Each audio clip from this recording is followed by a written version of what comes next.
Salutations à tout le monde et excellent moment à vous qui nous suivez de partout dans le monde. Bino Bato Bolinga Kota la Biso en direct ya chaîne Bino Bolinga Kamingi Chancela News.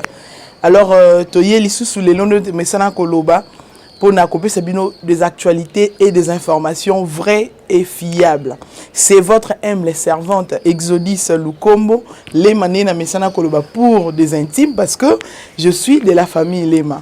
Alors demande au to salara bino recommandation na biso pa na bino mingi ezalara bo s'abonaka na ba chaîne bo s'abonaka na chaîne na biso bo emaka ba vidéo na biso et surtout bo partageaka au max ba vidéo bo bomba information oyote bo zala na égoïsme ya ko bomba ngo pona bino mon côté mais bo ba ko partager na bandeko basusu. Alors aujourd'hui nous allons parler de ces sujets où ils ont continué tilelo ya coup de ta raté. Ces sujets où ils ont ça la mokili mobimba passi mais en particulier ils ont ça la africain passi. Cette histoire ya coup d'état. Bandeko nango balandaka na page nanga ya Twitter, na compte Twitter nanga et puis na Facebook nanga Exodus Lukombo na Twitter, Exodus Lukombo na Facebook. J'ai eu à publier, à parler un tout petit peu concernant les coups d'état en Afrique du Sud. Moi d'ailleurs, j'ai dit, ça c'est ma façon de voir, j'ai philosophé autour il y a coups d'état en Afrique du Sud pour dire que ces coups d'état ne sont qu'une machination. En tout cas, une machination occidentale. Au-delà, il y a machination. C'est une autre façon. Il y a outillé. Donc, je dis aussi, il y a outils. Outils, bon, il y a contrôle occidental en Afrique. Vous n'allez pas me contredire que bateau Nyon se base les commencer un coup d'état. Et surtout, ça je l'ai dit, et surtout la France est derrière. Bateau Nyon se sont au Mali. Vous verrez que ces gens sont soutenus par la France. Mais Mkoloni na France coup d'état au Salama. Mkoloni na France to lali to la mukiboy coup d'état salami na France. Quai d'Orsay kwei, Champs-Élysées kwei et Salamate. Et Salamate. Mais qu'est-ce qu'ils veulent exactement en Afrique? Pourquoi balingi kaka Afrique ba coup d'état salama? Quid? Tozozwa biyano ensemble. Bandeko nangai, ça fait très mal, alors très mal. Et surtout comme on attend, on a Congolais belé, bazo se donner luxe, il y a qu'au tweeter, bazo se donner luxe, il y a même, batomité, mamabe, moi j'ai suivi Moutoloko la Prince Epenge, Ndeko Prince Epenge, qui est d'abord un Congolais, Yon Ndeko Congolais, ozo se permettre que c'est une pire distraction. Tu penses que ceux qui président non Martin Fayulu à l'écart qui président de la République, biso na ide passe to ngato benga distraction. Et non, ça la biso parce que mon que parce que coup d'état et avance à mboka te coup d'état et redresse à ça fait reculer les choses. Et zong ça batu na case de départ. Et zong ça n'est pas batu na arrière. Nous on n'allait pas être content d'un coup d'état. Tout le monde est content. Et pour vous dire que tout le monde est content d'un coup d'état, c'est parce que à l'époque où nous, IDPS, nous avions été dans l'opposition, Mindele Baya ba sollicitant les chaînes Tshisekedi de res mémoire, le Sphinx de l'imité, Baya ba sollicité to pesa manduki, to salaboye, to armé yo, to salaboye, to aider yo, to faciliter yo pour un coup d'état. Alors bah non. Je suis le père de la démocratie congolaise.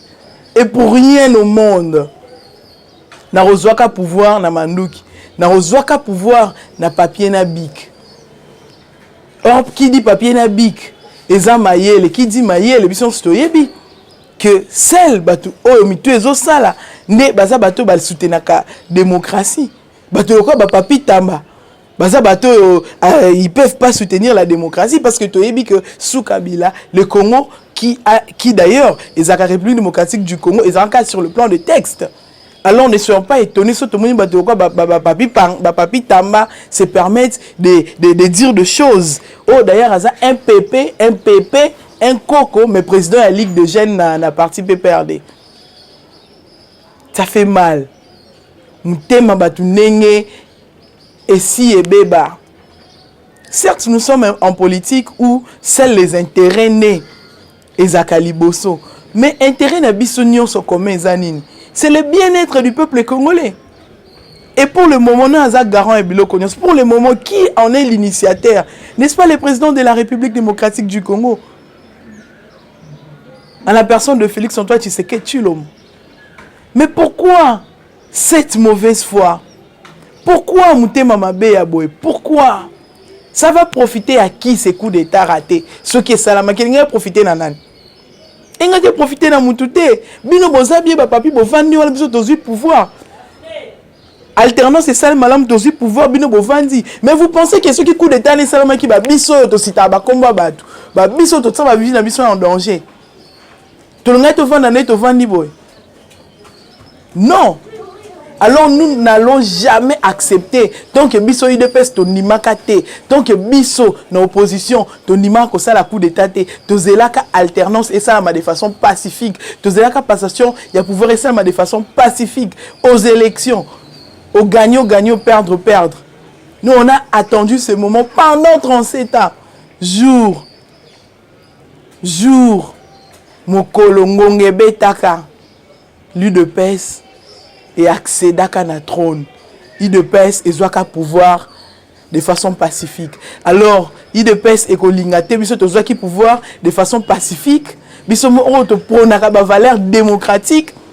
To zala biso ba victime. Il y a coup d'État. Non. Non. Mais pourquoi aussi ce coup d'État n'a pas tenu? Pourquoi coup d'État est simbité? Un coup d'État est simbité parce que le président de la République, Félix Antoine Tshisekedi Tshilombo, a fait exercice au Namokili, Motomoko Salakate, au na Congo et Salamate. Souvenez-vous que le président CCC comme Mobutu, à l'Obakasi, il faut que ça la pacte na diable pour le Zaïre à Kosalango. Mais Félix Antoine Tshisekedi Tshilombo étant un chrétien, étant quelqu'un rempli du Saint-Esprit, a encore sapé de telles déclarations pour dire que ce qu'il faut n'a pacté na diable, non Salango. Mais lui a confié la République démocratique du Congo, cette grande nation, ces pays continents, a confié en Maboko Nzambe. A confiance en maboko nzambe. Chaque année, chaque décembre, abonde la rapport na mbula o euti kosila, pe mbula o ezobana. Dieu est juste. Dieu est juste. Malheur mon côté ko komela moto. Sans que nzamba la kisaye yango. Yango na nazo yebisa batu que tout le monde va prophète et belé, tout le monde va message et belé. Oh bah étouffaka d'ailleurs et bimaka pendant que le baïté mokolo oh chef d'État zo ça la passation pouvoir mokolo ya zolo ngwana quitte na Union africaine et ko barder en Afrique mal et profiter na mutute coup d'État. Le président de la République Félix Antoine Tshisekedi Tshilombo azome ma charge ya mboka na biso. Oh, azome ma charge à Mboka sur tout le plan, sur le plan spirituel, sur le plan politique, sociologique, économique, anthropologique. Amemi mokumba ya munene, azomema. Et passage na ye na Union africaine, et ça passage oyo, nanu mutumso a salate, na lobaki yango na ba émission na nga yuti koleka, que le chef de l'État amema ki ngambo, parce que lui il a parlé d'une paix durable pour l'Afrique. L'action contraire que paix durable les alatés. Il a également condamné fermement d'ailleurs, fermement, coup d'État en Afrique. Il y a un balingi basimba ye, mais tozo bossa na kaza prinel ya liswa nzambe. Aza prinel, je dis bien. Oh moto ko simba te, oh moto ko simba te. Ceux qui toza na mémoire malam to se rappeler que samedi dans le coin stratégique, la sécurité avait déjà été renforcée. C'était une façon de dire que nous avons déjà révélé. Il pressentait déjà quelque chose. Les chefs de l'État pressentaient déjà quelque chose. Sécurité a été renforcée presque partout. Parce que le plan était que Yenengazakuna Azong allait sous-souter directement. Pas RTNC Moutake à s'auto proclamer. L'aéroport, l'aérodrome fermé, la frontière fermée. C'est fini, Totsika Limongo. Mais tu vas retomber à coup d'État. Tu vas retomber. Tout ça, déjà, nous sommes déjà en train d'avancer. Nous avançons déjà lentement mais sûrement vers un Congo nouveau, un nouveau Congo. Tokolingate pour rien au monde, nous accepterons qu'une telle chose se produisent ou se reproduisent, parce que là déjà se reproduisent dans notre pays.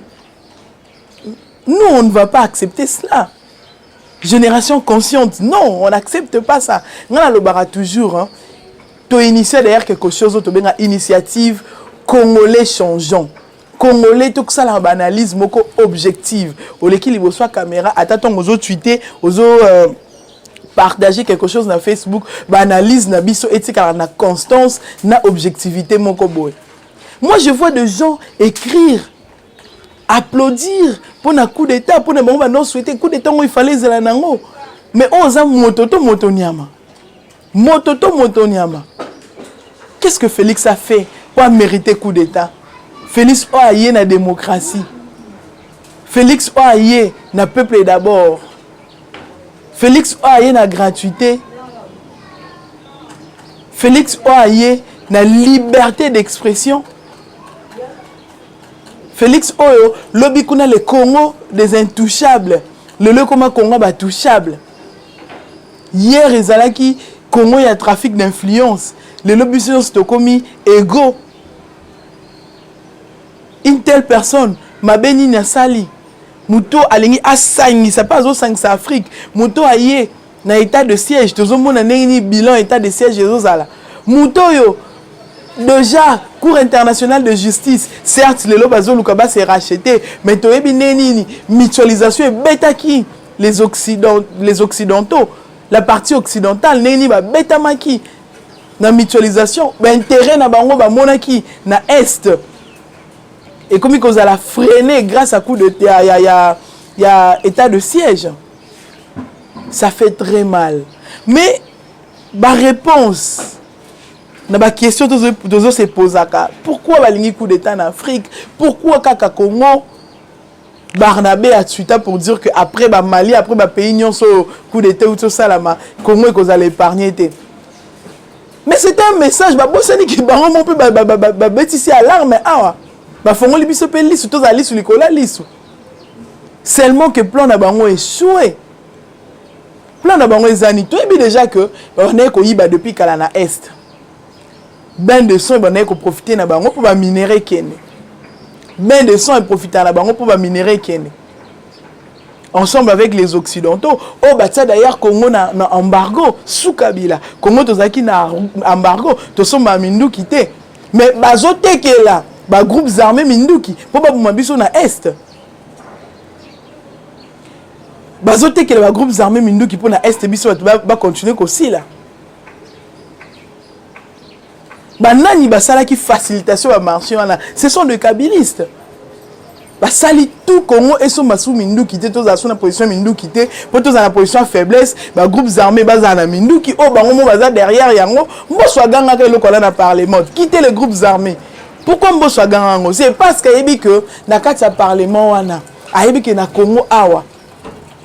Ba commanditaire il y a des groupes armés. Ce sont des personnes qui sont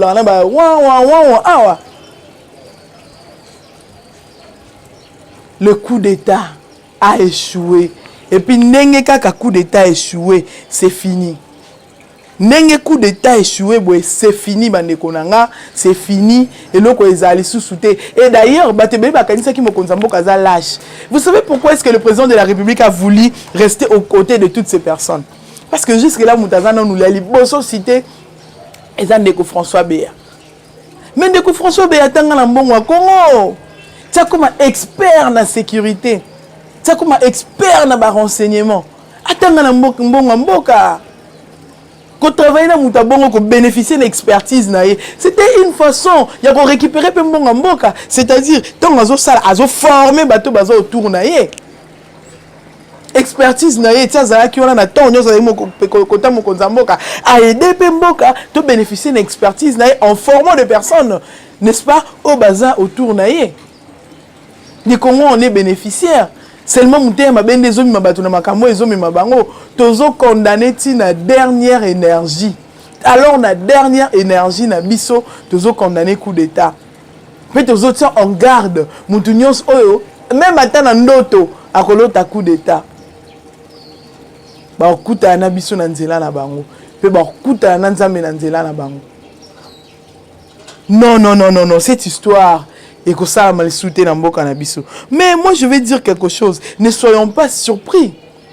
Nous allons décider. Soyons prêts à l'éventualité. Na minute on a comme le mais c'est pas comme mususo ba sitango. Tous à la surprise pour te comprendre que même autour du chef batemalam bazate peut-être na partie batemalam bazate. Tous à la surprise. Moi personnellement on a comme prête comme on nous ata ba cité on agno a Nzambe ka na mettre bango ani à mettre ba action na bango ani pe atine surtout renforcer sécurité. Bon ce que recommandation ba toizo comme na biso et Exodus chef de l'état pe atika kisango mboka Congo ba ko dirigeant bongo te mais pourquoi le chef de l'état azotika laisser aller. Na otolo ba été il fallait bénéficier d'une expertise ya batwana mais aussi il fallait rester avec poto e baba nani baza solo. Ba nani baza solo et on a compris qui ils sont pour de vrai. Ça nous permet maintenant, ça permet maintenant au chef d'État de faire un balayage profond, de faire un nettoyage profond autour de lui. Na Russie, na Turquie, Erdogan a moni coup d'État, a raté coup d'État. Qu'est-ce que le président turc a fait? A ça nettoyage profond, comme on a mouton à ce qu'on a baloutou. On y a un stylo. Oui, si on a nettoyage profond, alors profond. C'est ce qui se fera ici. Nettoyage profond, alors très profond, parce que police, toko kombola, toko sokola, toko kombola kati mais toko sokola pe to pangusi. Armée, toko sokola, toko kombola pe to pangusi. Coup armée la police, il faut qu'elle reste là, maintenant service à renseignement, bah DGM et tout, bah service nios paramilitaire, na militaire, il faut ça la maka pour infiltrer. Na embisi autant bah généraux sous talazolo bi o touti. Oyo, Congolais, toutes ces personnes doivent partir. Ok, pas chef de l'État, n'a conseiller. Ce qui est conseiller principal, un CP. Il y a matière sécuritaire. Aza cité. Bon, on va conseiller Moussous. Tous les cas, va citer Bakombo. Mais chef de l'État a reçu le nettoyage. Nzambe a rebattu la chef de l'État. Nenge a batelier a kokoba na kobatela la épée mabe na mboka na biso et kokomate. Mais n'avant ninga moro j'étais en train d'analyser na lobby. Ces gens voulaient que Congo ezala exterminer si là. Plan na bango balkanisation et ça mamalam. Pour façon Félix alinga mi na mboka. Façon Congolais lingi Félix souci na bango ezala ki eh ben Mokonza mboka mutu na ye kita ce qui mutu na ye kitaki peuple alingaka bima na balabala bango pe comment ils ont sous gouverner ça allait être un pays un pays où ils ont un pays ba gouverner tonga tonzima to za la gouverner nana lingaka nzima mutu mo ba kambaya après coup d'état on a général fianta on a nana lingaka nzima nani alingaka nzima. Alors ben de son bande konanga et ngozo otamla na nzela be makile zo sobama lokola mbule uto beta ben de sol nga kozala ndenge mo catastrophique et puis lokolo ngo créer tant sous troisième guerre mondiale. Ah oui, et lokolo ngo mukili na troisième guerre mondiale. Mais nzamba boyi eloko wana.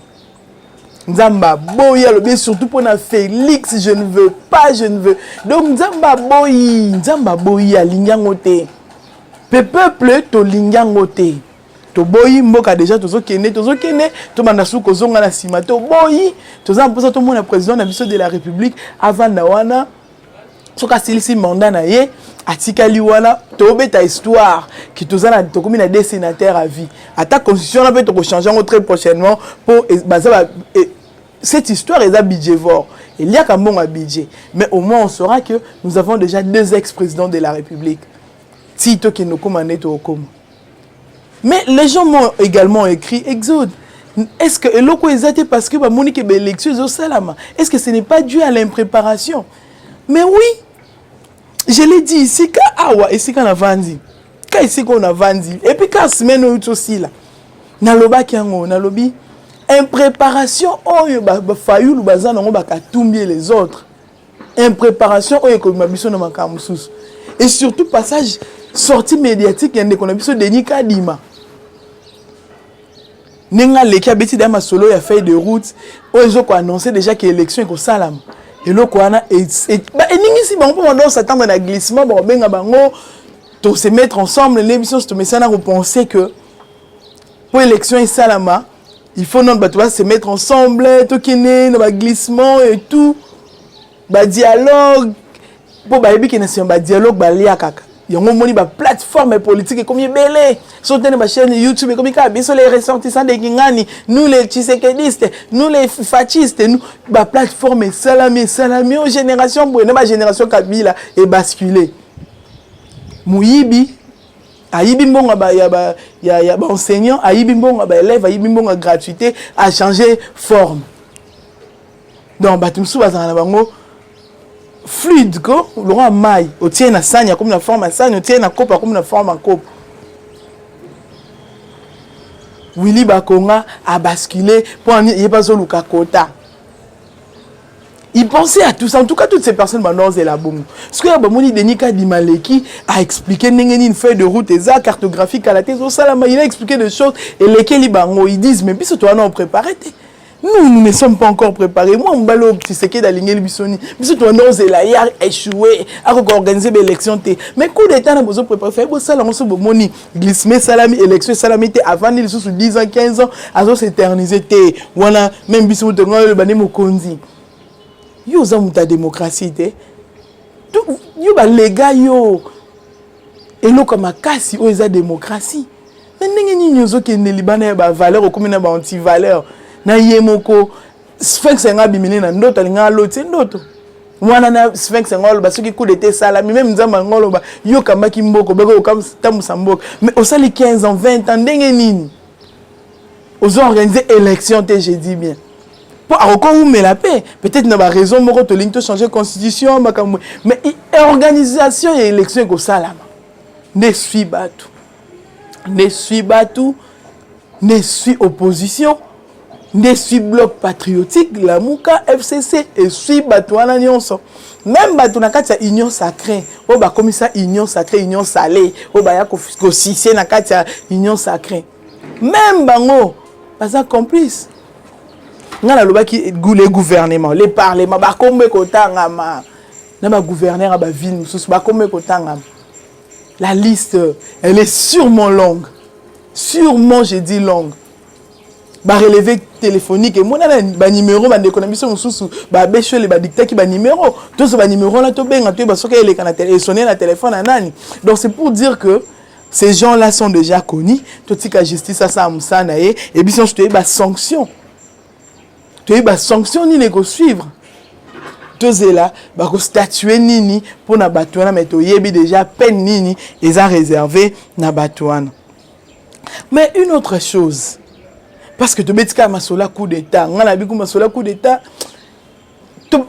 après les lots peut-être non bet en le soute sauf ninge za roké na plateau ba question de tourner ka autour awana mais ngam ko na ça analyse personnelle na mon coup d'état non on salon ka tomba combonion sur la cité mais tout tika na dossier au boy pour et ça passe na mutu et ça mutu passe le col échoué to bonne la to renforcer sécurité ba recommandation de to bandoko baka ko ça pas mon konzambo ba recommandation sur changement ya bato baza autour naé sur boostage sur nettoyage ya bato baza autour naé mais to beta masole ya bondoki politique ezo sala na Kinshasa bondoki politique ezo sala na Kinshasa les gouvernements provinciaux ezo kene nango bongo ko signer accord na groupe moko turc pour na makambo etali nettoyage assainissement il y a 7 communes il y a Kinshasa bande ko na butala Kindoki il y a district Afuna o Kindoki te race ke wapi ezaka soki rassemblement des assainisseurs RAC de Kinshasa ekufi bon ba structure na biso ngala za structure mo nettoyage exodus cleaning ekufi Kimbo Peto o yemoko Jantiningo bila lança Kimbo Peto ekufi ba ONG nyo seza na Kinshasa awe tondi Kinshasa so ya Kinshasa mon expertise ezata tata l'intérieur na Congo ba ONG o traitaka assainissement bongo na université à Kinshasa na université na biso belé awa batu ba environnement et développement batu ba environnement na kati kuna eza na ba département d'assainissement bango nyonso ba kufi ou bien problème des mbongo ebele ozo bana sima projet o Gentini Ngobila Gentini ozo continuer ko tout tamité mais bakinois to sala yo nini Gentini o ça la permutation ba bourgmestre mabe o nommé ba bourgmestre na nengo ça la mise en place na nengo no mabe et banaki awana les VPM sortant à sécurité le vieil Gilbert Kankonde olongwe oyo komi nande konabiso aselo et olingi nini Gentini Ngobila lingo bomande Kinshasa tozo lingo bebisa bilan chef de l'état assainissement. Donc, Turquie, tu le vois, Turquie n'est pas ko Combo là. Turquie n'est pas ko kire ba caniveau ko le Congo. Mon colonie ni Kinshasa pe ba kende. Ata na commune moko. Ata na agglomération moko. Ya Turquie ko sa musala. Ata ya Brazzaville la pamba. Ah. Quelle honte. Na tête ya Kinshasa. Vous êtes une honte pour Kinshasa. Une honte pour Kinshasa. Nga na yebi ko vanda na poto zana ba campagne ba sécurité na ba poto c'est ko yebi déjà organisation ndenge za administration ndenge za musala ndenge za la mais pourquoi na Congo zosko ko sala musala te mais soko ko te démissionner Gentini démissionner na Kinshasa ba sénisseur ba kufi ba technicien de surface na Kinshasa ba zate ba nettoyeur na Kinshasa ba zate. Il faut que nous soyons turcs. Mais ça, c'est une honte. Il faut que nous soyons groupe. Chaque samedi. Par quartier, nous sommes chaque samedi, pour regrouper les jeunes, pour salon. C'est même jeunes te former dans la technique, il y a assainissement, la technique, il y a surface. Te former sur l'hygiène, sur ça. Tout ce matériel et tout ça, il va descendre, plus ou moins tout ça. Et s'il faut battre en Turquie, pour se monter les eaux complexées. Gentini Ngobila. Namoni pourquoi le bureau n'a pas salité. Namoni pourquoi l'hôtel de ville a régné comme un hôtel de ville mola de la mapé mezate. Na police, tenia ya policier hôtel de ville, tenia bleu. Mais comment salité? Tenia bleu, comment salité? Comment on va salité le quoi la mapé me? Tenia bleu et comment on va salité le quoi on t'a la mapé me? C'est une honte, c'est de la honte. Gentini démissionné na yo Kinois alingio lisusuté Gentini démissionné. Non pourquoi ne pas former nos jeunes? Oyo ata o basa la raté parce que biso to organiser déjà na lobby mais il y a aussi des jeunes au basa bazo traîner ba ça les l'autre côté. To former ba jeunes wana ba technique à surface. To former ba jeunes wana na mbetali assainissement environnement na hygiène. To kiti na terrain biso mo to travail. Yo les ba jeunes bazala ka des vrais Gentini Ngobila. Botiki ba bana bino na poto, basi na bino na poto boya awa, pobo yiba ka ndembo ka na biso. Nous disons non à tout ça. Dites-nous, hein, toi na posa to yeba combien des milliards ou des millions de dollars et bima na dossier o. Po bino mongo ndeta bozaka nango sensible. Boyoka ni boyoka kuna soki 200 000, boyoba ba biso awa 1 million, 2 millions, 3 millions. Dans cette commune wana batu ba uti batu ko ko assainir ango. Ezaka ba turc. Donc turc kanda ko assainir. Turc kanda ko assainir. Eh donc on vend bonne benana on kuna biso to vandi turc azo kombola bo vandi bo turc azo kombola limité. Le bata lemba ba vandi ba muni turc azo kombola lemba. Eh makambo ya cleaning eboke en Afrique du Sud awa musikate na South Africa ah. Moi na mboka nda sala musala so ti to ka masola xénophobie na zakato pona ba botel bango basi raison principale la xénophobie ezala pona ba Zimbabwéen ba Malawite ba Mozambicain ba to bazana ba pays limitrophes Afrique du Sud ba to ba Lesotho et tout o ba yaka na Afrique loko ba langue ndenge moko ba yaka loko la paix musala ya cleaning ba futela ngo malamu et ces gens là nyso ba ka boa comme na cleaning pour bazwa mbonga bien donc bango ba comprendre que oh baza ba sud-africain te mais quand ba langue moko bazwa pe ID ba koma lokola ba sud-africain bazo lire mbongo na biso place biso neto lire mbongo soulèvement bango banda wana xénophobie ba na non bongo ce que voilà possible ce peut tout ça xénophobie Gentini Mobila mais na Brésil a babomi congolais na Brésil babomi congolais pour ba nego réclamer salaire na etane ba traiter biso libana mais yo ki nous allons ba libana ba ça musala a ba no futa maka pendant ki ba kino ba sala te pendant ce temps kino zo sala te zo me la diamba na coin azo me la chimbok na coin azo me la gene na coin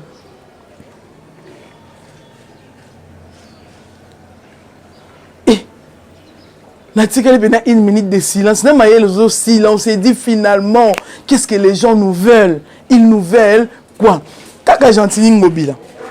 Kinshasa on a Kaledara Kinshasa la belle. Lelo Kinshasa comment Lelo Kinshasa la belle. Kinshasa comment Poutier.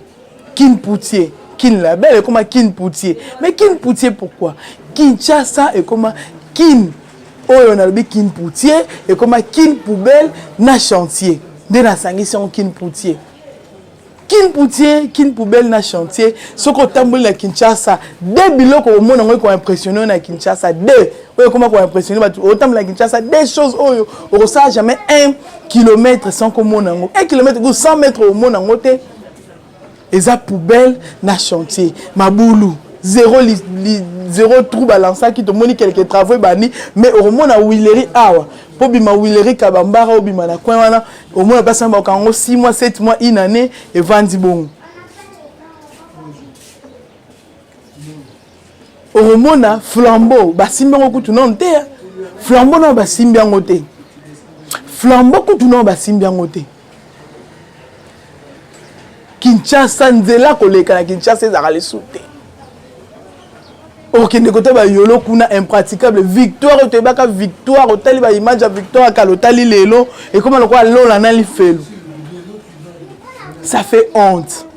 Ça fait vraiment la honte Gentini Mobila.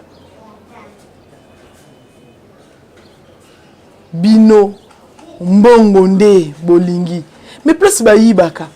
Botonga tanda ko to mona tanda carrière place ba bakenda ko yiba le roi Kinshasa Congo comme carrière.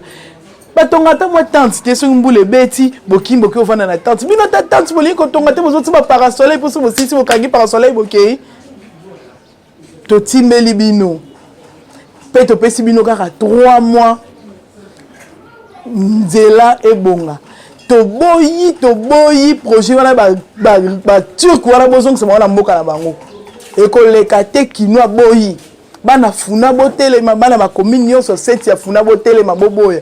Donc, ils ont le cas de bengi bino boza ba zololo ba bololé bozo ko contretenir district na binoté bana funa botele manga na yebi bana lemba bazaka ba courager bana limiter ba courager Gentini Mobila bi boza ba paresser allez boza bata bo soto bata salité à solo alors bino boza bata salité à solo pe boza ba goigoi parce que quand on va chercher de l'expertise ailleurs pendant que vous êtes là na ba maigre moyen na bino mon ami Gesho oyo organisaka a rassemble ka batu pour na basala ba nettoyage na ba lemba wana na ba limité wana na ba commune mususu ya district ya Funa donc ba Gesho wana bobimi 0 et pas Gentini Mobila pour ya ke ozo ba turc baza mindele donc bino nyonso bo pakola boko matioko lokola mindele boko ma ba turc pour boye ba ko sokola ba commune boye ba ko nettoyer commune boye ba ko kombola commune parce que na bo poso mwindu c'est vous la saleté ngonga ezaka ennemi na biso naza essoufflé je vais au boulot monsieur ezaki te na bifo na banda ko attaquer déjà na tongo oyo tu es sabatu ke coup d'état et raté pe sala ma lisusu te aussi te souvent que nettoyage ko salama bato wana nyonso ba ko kangama ba sanction e ko zala mais aussi dire à des Kinois que to telema Kinois sa telema pondenge bani na funa e kitana lukunga na tyangu kutu to kata bato wana mike ko simba te ko lekate tyangu déjà kutu ko lekate donc Gentini biloko ala sukisango place bato ya français place biso pa na biso bato matembele na tyangu ko lekate toko komba to salima temele so to sisi to boki na kati sachet biso mo to ebine to ko asenir pesa mbongo to soma ba outil pesa mbongo to soma ba matériel pesa mbongo to soma ba bottes ba gants pesa mbongo to soma ba raclette to ça ba projet to yo présenter ba projet dans hôtel de ville wana bo financer ba projet na biso mo to bongo sa ba commune na ba district na biso Alors, vous avez été nombreux, aimables youtubeurs. Vous avez qui ebele na sima o bolinga kolanda biso bolandi en tout cas to senga bo partager au max bo s'abonaka et surtout bo like ba vidéo na ceux qui commentaires ezali exode place na balbara iolba qui a en tout cas que ba bienvenue ceux qui recommandations conseils suggestions ezali en tout cas to za disponible pour na koyamba o nyonso salutations na bandeko na nyonso à ma famille salutations au président de la République courage.